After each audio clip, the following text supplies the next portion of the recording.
Now, when the entrepreneur is reading their financials on an ongoing basis, what would you say are early warning signs that something may be off? Interestingly enough, a warning sign that something might be off may actually look like you're making a lot of profit, but you're not.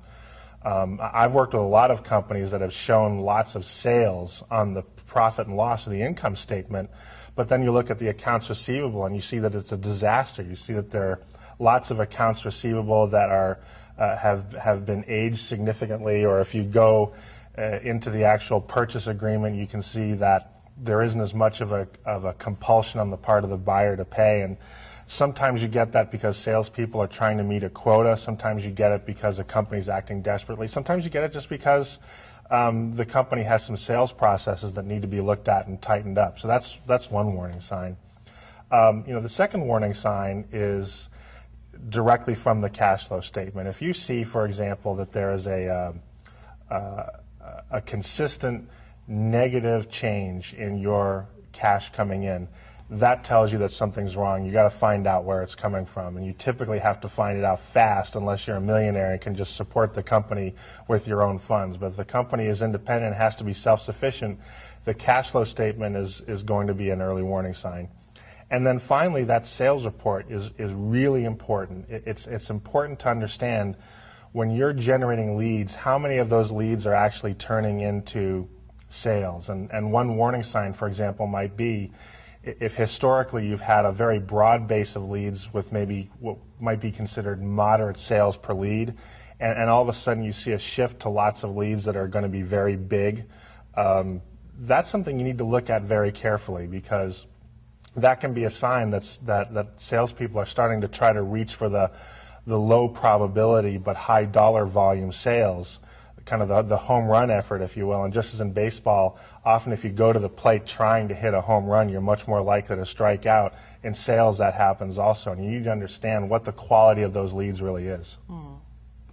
And how would you advise someone to set benchmarks for what they should be looking at on these financial statements? Well, if your company's been in operation a long time, you have a historical benchmark. But I think the best way to set benchmarks is to use a business plan internally. I have a business plan for myself. We have a business plan for Adams Capital. And what we do with our company is small. It's only 8 people, but we are each asked to provide our own business plans to the company to help our president and owner understand what are we going to contribute to the company the next year. And then we have quarterly reviews that discuss why we've met those targets, why we haven't met those targets, and it's not a mechanism to have our president be the bad guy, but in our corporate culture, it's an opportunity for David Adams, our president, to see what additional resources do we need in order to meet those projections. So, to my mind, it should be a collaborative effort with all the stakeholders involved. You don't want to set those benchmarks from on high, because if you don't have a day-to-day feel for the marketplace, you may very well be setting benchmarks that are either too high or too low. A great way to set the benchmarks is in a coordinated, negotiated effort with all the stakeholders involved. Okay, so when you're talking about that coordinated, negotiated effort, what would that actually look like? Well, the way it looks like for us, and I think it's a mechanism that works well, is that individuals should be accountable for their own business plans, particularly to the extent that they're responsible for revenue.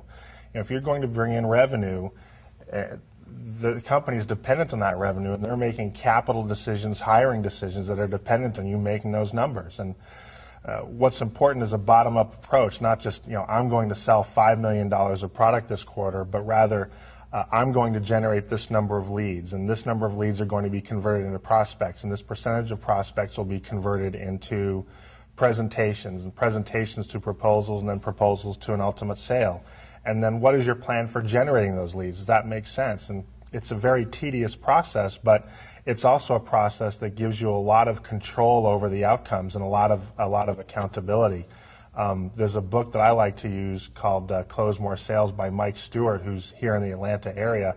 And it's an outstanding book, and there's a page in that book that has a table that talks about the likelihood of closing a sale at a given point in the sales process. And I found it to be fairly accurate, even though he addresses sales from a manufacturing perspective and I'm in the services industry.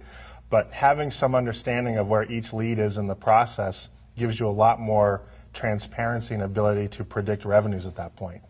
Great. Now, let's go back to the